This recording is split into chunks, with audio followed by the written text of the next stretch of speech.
Hello student, हम third unit पे चल रहे हैं magnetic effect of electric current.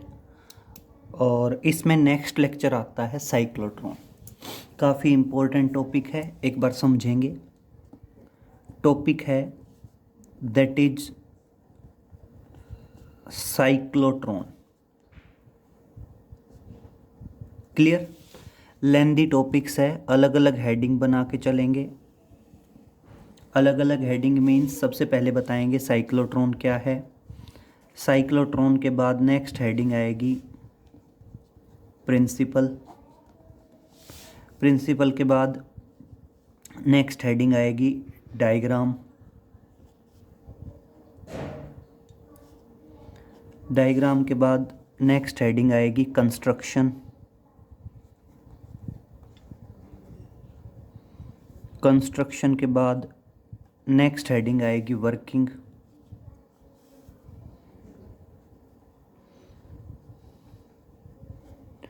Working के बाद नेक्स्ट हेडिंग आएगी थ्योरी।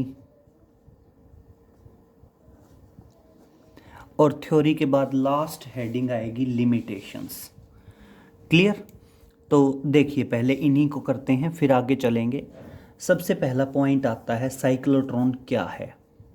बेटा, साइक्लोट्रॉन एक डिवाइस है जिसमें हैवी पॉजिटिव चार्ज पार्टिकल को एक्सेलरेट किया जाता है as like proton, deuteron, alpha particles. और बेटा इसको कंस्ट्रक्ट किया था, साइंटिस्ट थे Lawrence and Livingstone,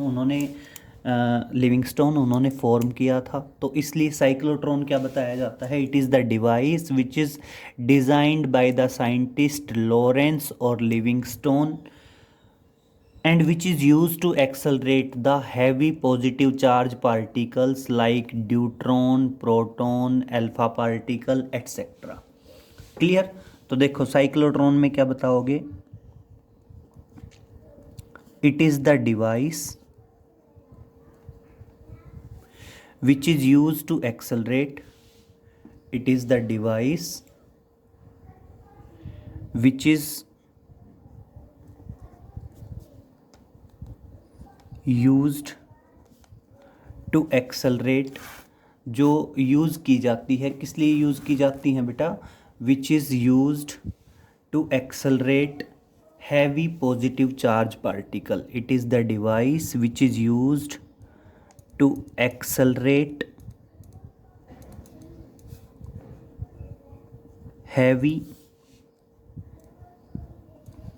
positive charged particle like proton, deuteron, alpha particle etc. Clear? तो यहाँ तक की सिचुएशन क्लियर हुई। आप क्या बता दोगे, साइक्लोट्रॉन एक डिवाइस है जो किस लिए यूज़ की जाती है, which is used to accelerate heavy positive charge particles like proton, deuteron and alpha particles. Clear? अब देखिए, अब आते हैं नेक्स्ट पे। नेक्स्ट है प्रिंसिपल क्या है।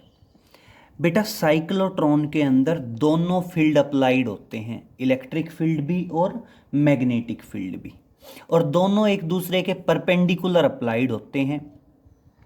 यहाँ पे इलेक्ट्रिक फील्ड का यूज़ होता है एक्सेलरेट द चार्ज पार्टिकल, और जो परपेंडिकुलर मैग्नेटिक फील्ड अप्लाइड होता है बेटा, उसका यूज़ होता है to move the charge particle on the circular path. तो देखिए, एक पॉइंट समझेंगे, the oscillating electric field for the working of the cyclotron, या क्या बताएंगे, oscillating electric field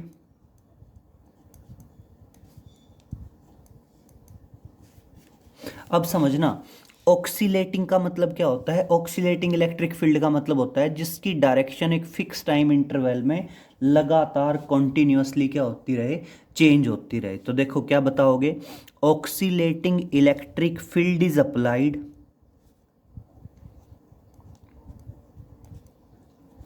to accelerate the charge particle, to accelerate the charge particle. Clear? तो देखो एक ही पॉइंट आया, ऑक्सीलेटिंग इलेक्ट्रिक फील्ड, जरूर ध्यान रखना। ऑक्सीलेटिंग इलेक्ट्रिक फील्ड का मतलब होता है कि जो इलेक्ट्रिक फील्ड की डायरेक्शन एक फिक्स टाइम इंटरवल में बार बार जस्ट क्या होती रहे, अपोजिट होती रहे। तो देखो यहाँ पे ऑक्सीलेटिंग इलेक्ट्रिक फील्ड का काम है to accelerate the charge particle, and बेटा परपेंडिकुलर और क्रॉस मैग्नेटिक फील्ड का काम है to accelerate the, to move the charge particle over circular path. तो क्या बताओगे, oscillating electric field is applied to accelerate the charge particle and perpendicular magnetic field is applied, perpendicular magnetic field is applied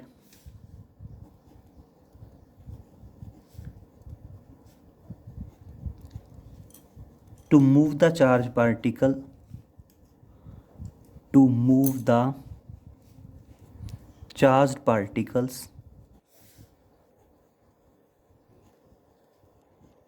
over the circular path,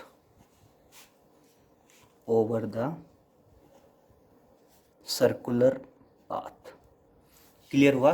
तो ध्यान रहेगा कि cyclotron के अंदर दोनों फील्ड अप्लाइड होते हैं, ऑक्सीलेटिंग इलेक्ट्रिक फील्ड भी और मैग्नेटिक फील्ड भी। ऑक्सीलेटिंग इलेक्ट्रिक फील्ड का काम होता है चार्ज पार्टिकल को एक्सेलरेट करना, एंड मैग्नेटिक फील्ड का काम होता है to move the charge particle over the circular path. अब आती है डायग्राम की बात। देखो मैं पहले भी कह चुका हूँ, डायग्राम और कंस्ट्रक्शन दोनों एक साथ चलेंगी। जैसे जैसे डायग्राम बनाते जाएंगे वैसे वैसे क्या करते जाएंगे, कंस्ट्रक्शन करते जाएंगे। तो अब एक पॉइंट समझना, डायग्राम में है क्या।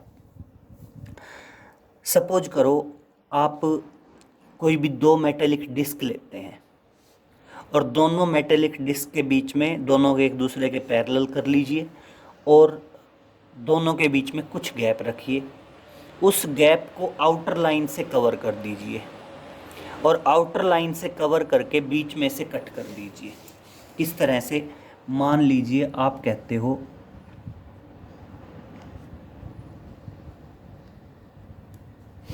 ये शेप थोड़ी सी समझने वाली है।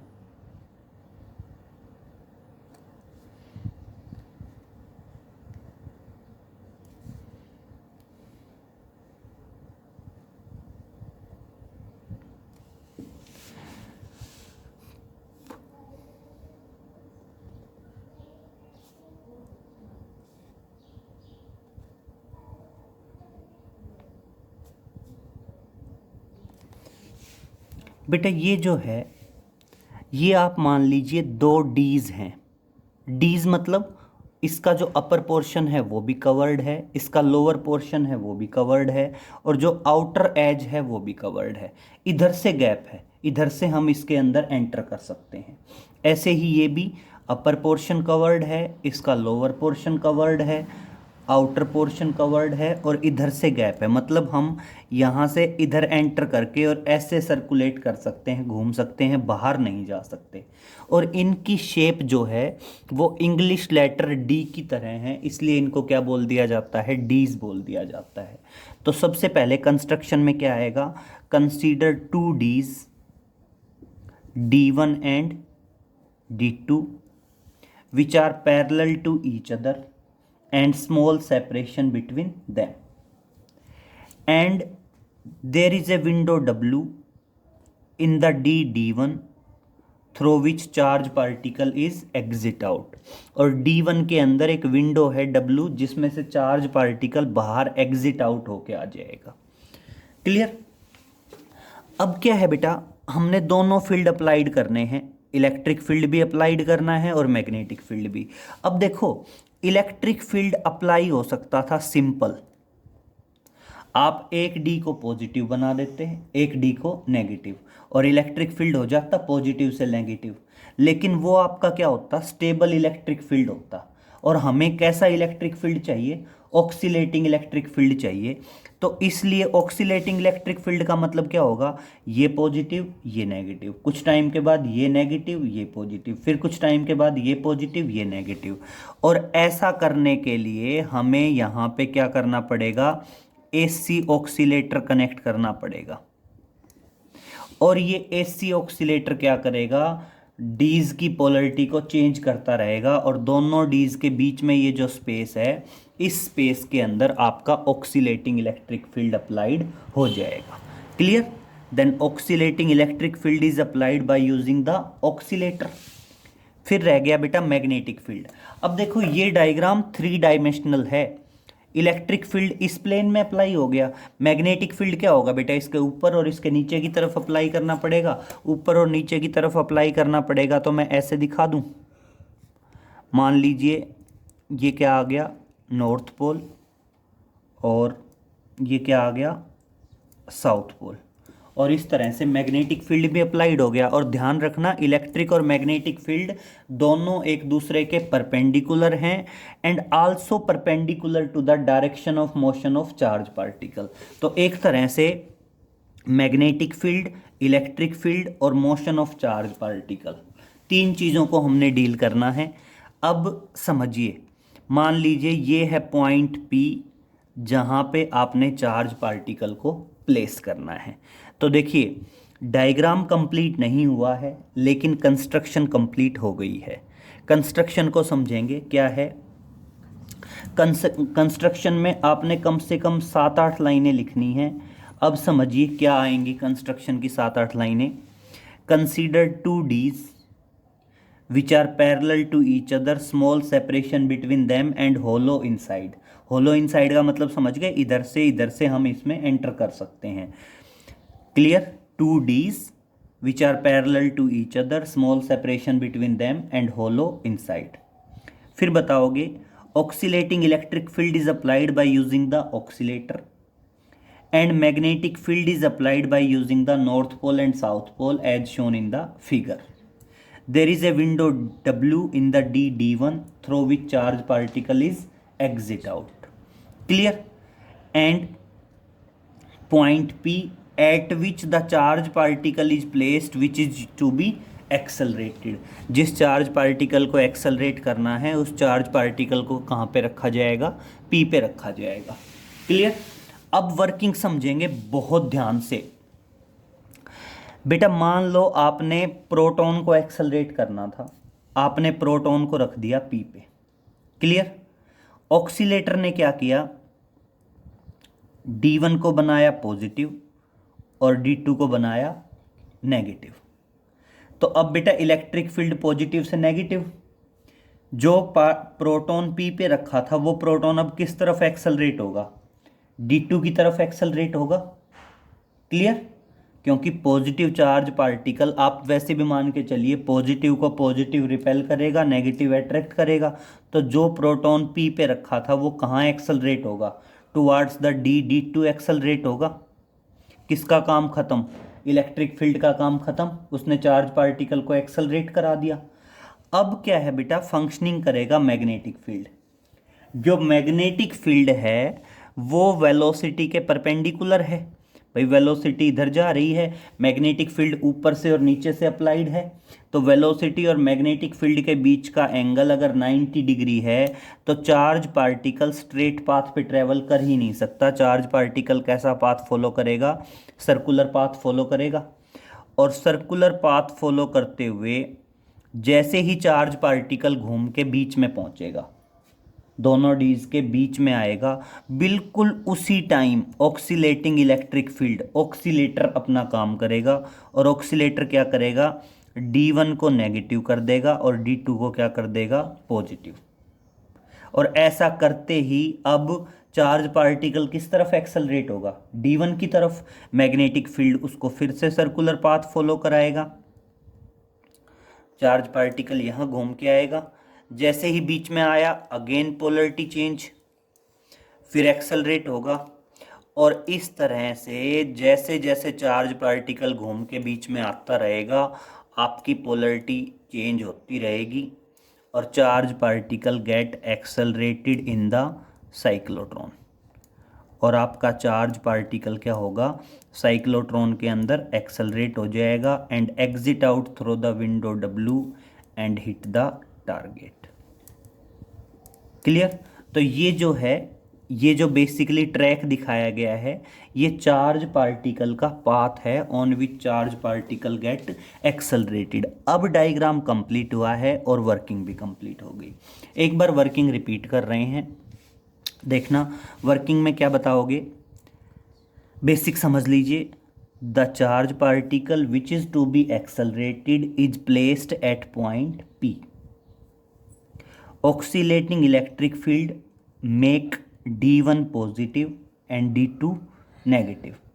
That's why charge particle accelerate towards the D2 and magnetic field move the charge particle over the circular path.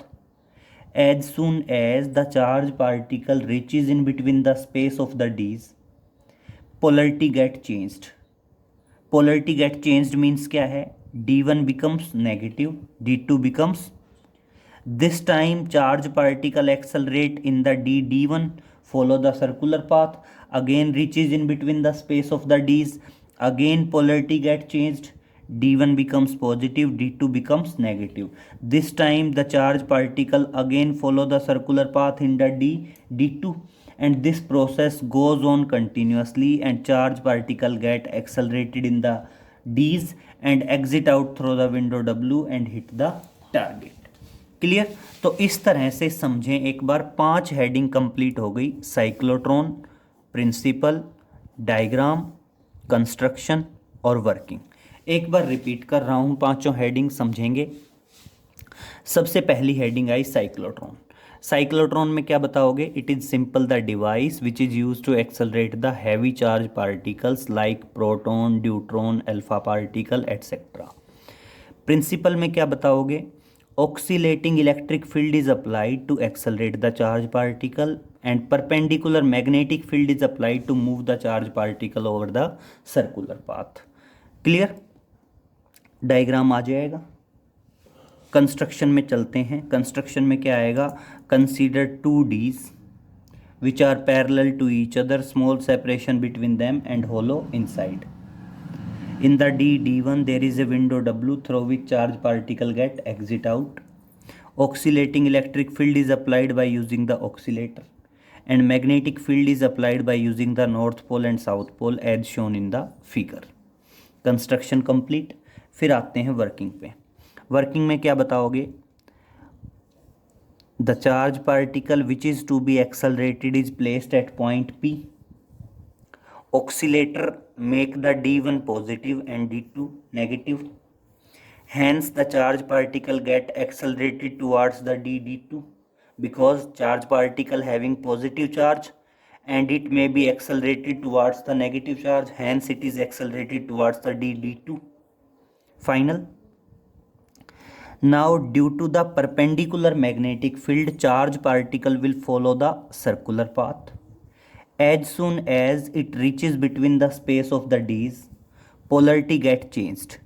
D1 becomes negative, D2 becomes positive, and this change in polarity will indicate the oscillating electric field. Now the charge particle will accelerate towards the D1, follow the circular path, again reaches in between the space of the D's, again polarity gets changed, D1 becomes positive, D2 becomes negative, again the charge particle get accelerated in the D2 and this process goes on continuous and charge particle get accelerated and exit out through the window W and hit the target. Final। यहाँ working तक आ जाएगा। कोई hard and fast rule नहीं है, जैसे मैं बता रहा हूँ वैसे ही लिखना है। आप अपनी लैंग्वेज में भी वर्किंग को लिख सकते हैं, बशर्ते लिखनी है प्रॉपर। अब एक पॉइंट समझिए, थ्योरी पे आते हैं। वैसे थ्योरी के जितने भी पॉइंट हैं वो सारे के सारे पॉइंट वही हैं जो हमने motion of charge particle in magnetic field में पढ़े थे। तो यहाँ पे देखो क्या है, चार्ज पार्टिकल सर्कुलर पाथ किसकी वजह से फॉलो कर रहा है, मैग्नेटिक फील्ड की वजह से। तो देखो थ्योरी में क्या लिखेंगे, the charged particle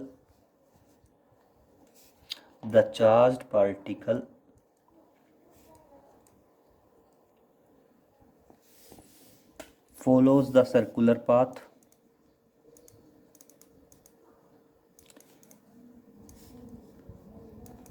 due to magnetic field,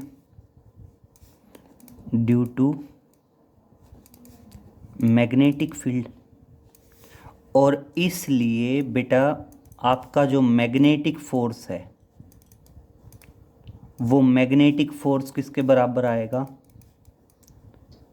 centripetal force के बराबर आएगा, दैट इज सेंट्रीपिटल फोर्स। अब समझिए मैग्नेटिक फोर्स BQV sin 91 हो जाएगा और सेंट्रीपिटल फोर्स क्या रहेगा? mv²/r। बेटा V से V कटेगा और यहाँ पे आएगा radius of circular path. Radius of circular path क्या आएगा? R = mv/bq। क्लियर? तो ध्यान रहेगा, चार्ज पार्टिकल जिस सर्कुलर पाथ पे मूव करेगा उस सर्कुलर पाथ का रेडियस क्या रहेगा? mv/bq रहेगा। फिर आएगा velocity on the circular path. Velocity on circular path. बेटा सर्कुलर पाथ पे वेलोसिटी कैसे निकलेगी? v निकालना है, bq इधर चला जाएगा, m डिवाइड पे आ जाएगा, तो वेलोसिटी क्या आ जाएगी? bqr/m। अब देखिए, अब आता है time in which polarity get changed. तो देखिए क्या आएगा? Time in which polarity get changed। अब समझिए बेटा, ये पॉइंट थोड़ा सा समझने का है। पोलरिटी कितने टाइम में चेंज हो रही है? हाफ रोटेशन टाइम में चेंज हो रही है। टाइम हमेशा क्या होता है? Distance upon speed. तो पोलरिटी अगर हाफ सर्कल के टाइम में हाफ रोटेशन में चेंज हो रही है तो हाफ रोटेशन का डिस्टेंस क्या आएगा? πr। कंप्लीट रोटेशन का डिस्टेंस 2πr, हाफ का क्या आएगा? πr। और अगर मैं इसको वेलोसिटी से डिवाइड कर दूं तो ये अपने आप में क्या आ जाएगा? टाइम आ जाएगा। वो टाइम जिसमें पोलरिटी चेंज हो रही है, मैं किसकी वैल्यू रख रहा हूँ? v की वैल्यू रख रहा हूँ, तो v की वैल्यू रखूँगा तो क्या आएगा? πr as it is. यहाँ पे v की वैल्यू रखी bqr और m पलट के ऊपर, r से r कैंसिल, और क्या आ जाएगा? πm/bq आ गया। और इस तरह से ये क्या है? The time in which polarity get changed. ये वो टाइम है जिसमें क्या चेंज हो रही है? आपकी पोलरिटी चेंज हो रही है। और फिर अगर मैं कह दूं टाइम पीरियड, तो देखिए टाइम पीरियड क्या आएगा? Time to complete 1 revolution.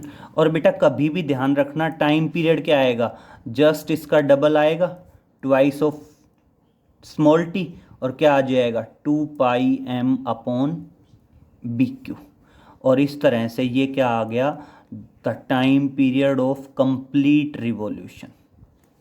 Complete revolution का टाइम पीरियड आया। क्लियर? तो देखो यहाँ तक के टॉपिक क्लियर हुए, यहाँ तक की जो हेडिंग्स हैं वो फाइनल हो गई। अब आगे समझिए बेटा, नेक्स्ट चल रहे हैं इसी पे। अब देखिए नेक्स्ट पॉइंट पे आते हैं। टाइम पीरियड हो गया। टाइम पीरियड के बाद आएगा फ्रीक्वेंसी ऑफ रिवॉल्विंग इलेक्ट्रॉन।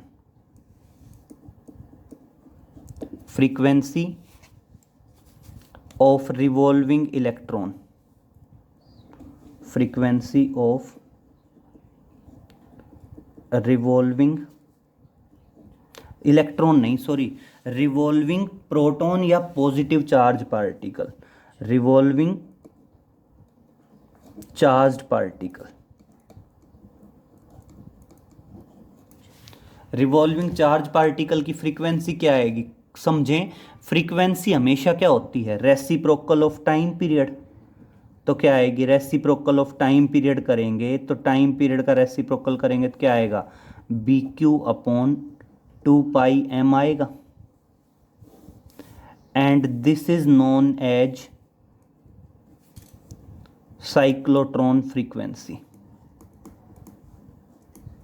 और इसको हम क्या बोलते हैं, साइक्लोट्रॉन फ्रीक्वेंसी बोलते हैं। क्लियर हुआ, साइक्लोट्रॉन फ्रीक्वेंसी क्या होगी। फिर आगे आएगा kinetic energy of revolving electron.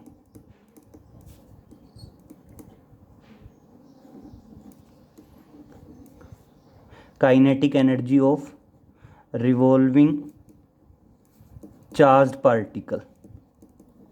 एक पॉइंट और समझना, कई बार वो कह देता है what is the resonance frequency या what is the resonance condition in the cyclotron.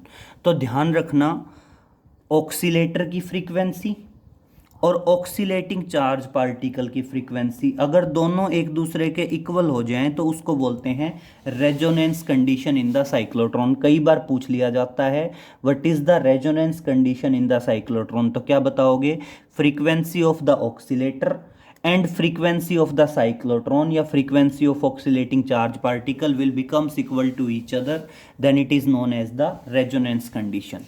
अब देखिए नेक्स्ट है, हमने काइनेटिक एनर्जी निकालनी है चार्ज पार्टिकल की। तो समझें काइनेटिक एनर्जी क्या आएगी, काइनेटिक एनर्जी आएगी हाफ एम वी स्क्वेयर। बेटा वी स्क्वेयर की वैल्यू रखेंगे तो इस तरह से देखना क्या आएगा, B square q square r square और अपॉन 2m आ जाएगा। और ये क्या आ गया, आपका रिजल्ट आ गया kinetic energy of revolving electron. ये इस तरह से आपकी 6th हेडिंग कंप्लीट होती है थ्योरी। और थ्योरी में हम कितनी चीज़ें निकालते हैं, radius, velocity, time in which polarity get changed, time period, frequency and kinetic energy. Clear. अब आती हैं limitations of cyclotron. Next heading आई लिमिटेशंस ऑफ साइक्लोट्रॉन। अब ये समझेंगे लिमिटेशंस ऑफ साइक्लोट्रॉन क्या है। ये आप कह सकते हैं एक तरह से लास्ट हेडिंग है साइक्लोट्रॉन की। बेटा साइक्लोट्रॉन ने पॉजिटिव चार्ज पार्टिकल को एक्सेलरेट किया, इसने बाकी दोनों चार्ज पार्टिकल पे लिमिटेशन लगा दी। साइक्लोट्रॉन के अंदर हम न्यूट्रल चार्ज पार्टिकल को एक्सेलरेट नहीं कर सकते, साइक्लोट्रॉन के अंदर नेगेटिव चार्ज पार्टिकल को एक्सेलरेट नहीं कर सकते, और बेटा पॉजिटिव चार्ज पार्टिकल को भी बस लिमिटेड स्पीड से एक्सेलरेट कर सकते हैं। तो देखो पहली लिमिटेशन क्या आई, it can not accelerate, it can not accelerate neutral particle. दूसरी लिमिटेशन क्या आई, it can not accelerate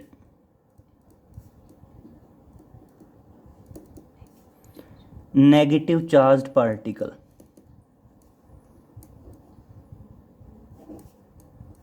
negative charge particle. और तीसरी लिमिटेशन क्या आई, it can accelerate positive charge particle, positive charge particle up to a limited speed। अब देखो मैंने ये सिंपल लिख दिया लेकिन बेसिकली इनकी एक्सप्लेनेशन भी है। सबसे पहले समझिए कि न्यूट्रल पार्टिकल को एक्सेलरेट क्यों नहीं कर पाएगा। तो समझिए अगर मैं न्यूट्रल पार्टिकल को पी पे रखूँगा तो वो ना तो पॉजिटिव से रिपेल होगा ना नेगेटिव से अट्रैक्ट होगा, और वो एक तरह से कहाँ पे रह जाएगा, पॉइंट पी पे ही रह जाएगा। मतलब वहाँ पे इलेक्ट्रिक फील्ड चार्ज पार्टिकल को एक्सेलरेट कर ही नहीं पाएगा। क्लियर। तो हम साइक्लोट्रॉन के अंदर न्यूट्रल पार्टिकल को एक्सेलरेट नहीं कर सकते because neutral particle will remain stationary at point P. Electric field can not accelerate the neutral particle. Second सुनिए, नेगेटिव चार्ज पार्टिकल को एक्सेलरेट क्यों नहीं कर सकते बेटा। मान लीजिए नेगेटिव चार्ज पार्टिकल मतलब इलेक्ट्रॉन। बेटा इलेक्ट्रॉन का मास बहुत कम होता है और जब वो रैपिडली एक्सेलरेट होगा तो वो जंप आउट हो जाएगा between the space of the Ds.